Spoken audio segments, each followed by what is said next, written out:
नमस्कार दोस्तों, मार्केट की बात करेंगे। यस बैंक लिमिटेड की बात करेंगे दोस्तों।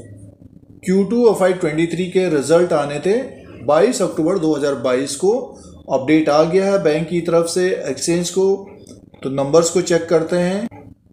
ये प्रॉफिट लॉस स्टेटमेंट है, Q2 FY23 का रिजल्ट है और करोड़्स में नंबर्स हैं।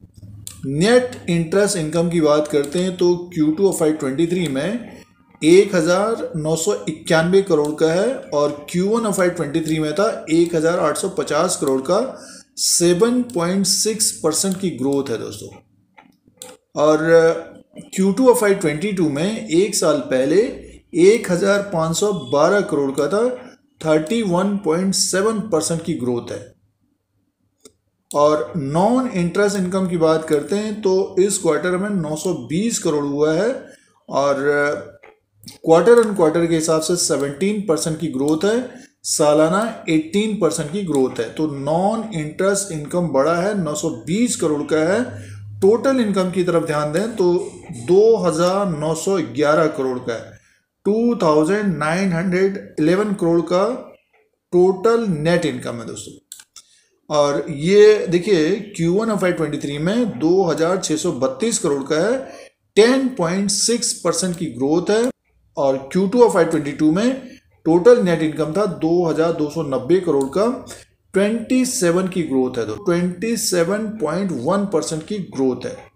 तो टोटल नेट इनकम बढ़कर आया है 2911 करोड़ का टोटल नेट इनकम है यस बैंक का Q2 FY23 में। आगे की तरफ चलते हैं और ऑपरेटिंग प्रॉफिट की बात करते हैं। देखिए 790 करोड़ का है और 590 करोड़ का Q1 में था। 34% की ग्रोथ है। 16.6% की ग्रोथ Q2 FY22 के अनुसार है। पिछले साल के अनुसार 678 करोड़ का ऑपरेटिंग प्रॉफिट था। प्रोविजन की बात करते हैं। देखिए प्रोविजन प्रावधान 583 करोड़ का है इस क्वार्टर में। 175 करोड़ का Q1 में था और ये दोस्तों बढ़ गया। देखिए ये परसेंटेज आप देखिए 233.6% बढ़ा है।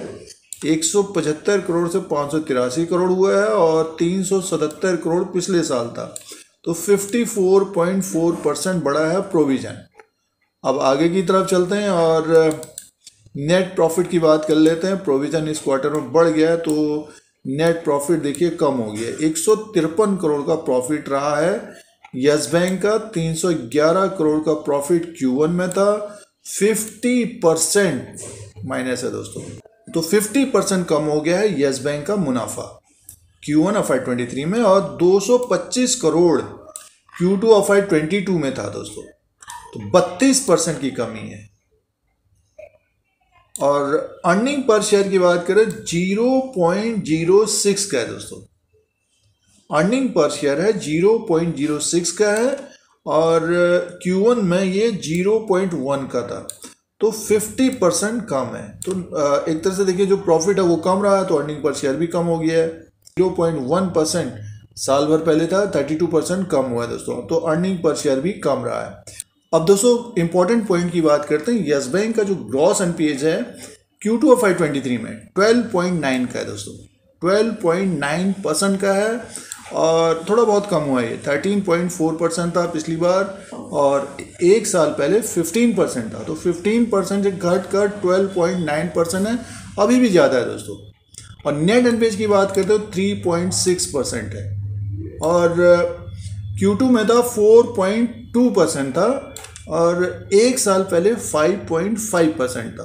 तो 15 और 5 से घटकर 12.9 से 3.6 तक पहुंचा। ये कम हुआ है दोस्तों। तो ये gross NPA net NPAs yes bank के आगे आने वाले समय में अगर कम होगा तो स्टॉक अच्छा करता हुआ नजर आएगा, क्योंकि नेट इंटरेस्ट इनकम बढ़ रहा है, प्रॉफिट बढ़ रहा है, तो ये कम होना जरूरी है। तो एडवांसेस की बात करते हैं तो 1,92,300 करोड़ का एडवांसेस है। 1,86,367 करोड़ का 30 जून 2022 को था। 3.2% की ग्रोथ है और सालाना देखते तो 1,72,839 करोड़ का था। 11.3% की ग्रोथ है। तो सालाना देखिए 11% बढ़ा है एडवांसेस और डिपॉजिट्स की बात करते हैं तो 2,21,000 करोड़ का डिपॉजिट्स है और ये 3.2% ग्रोथ है दोस्तों क्वार्टर एंड क्वार्टर के हिसाब से। जून की क्वार्टर में 1,93,241 करोड़ का था और 1,76,672 करोड़ का एक साल पहले था 30 सितंबर 2021 को। तो 13% की ग्रोथ है। तो एडवांसेस और डिपॉजिट्स बढ़ रहे हैं यस बैंक के। तो दोस्तों ये यस बैंक के Q2 ऑफ FY23 के नंबर्स हैं जिसमें टोटल नेट इनकम बढ़कर आया है, बैंक को प्रॉफिट है 153 करोड़ का और एसेट क्वालिटी की बात करते हैं तो सुधार तो हो रहा है लेकिन अभी भी ऊपर की तरफ है दोस्तों। यस बैंक का बुक वैल्यू पर शेयर है 13.7 का दोस्तों शेयर प्राइस की बात करते हैं तो 16 रुपया 15 पैसे में यस बैंक का स्टॉक प्राइस है और उतार चढ़ाव बना रहेगा। थोड़ा बहुत दबाव रह सकता है क्योंकि अभी ग्रॉस अनपेड नेट अनपेड ऊपर की तरफ हैं और जैसे कि ये बैड लोन्स को बेच रहे हैं तो अगर आगे आने वाले समय में इस तरह का हो जाता है तो फिर तेजी बनेगी दोस्तों। तो ये दूसरी तिमाही Q2 ऑफ FY23 के नंबर्स का अपडेट था यस बैंक का। इसी तरह के वीडियो देखने के लिए धीरज सिंह के स्टॉक्स को सब्सक्राइब करें, लाइक करें, शेयर करें, कमेंट करें शेयर बाजार के नए नए वीडियोस देखने के लिए। धन्यवाद।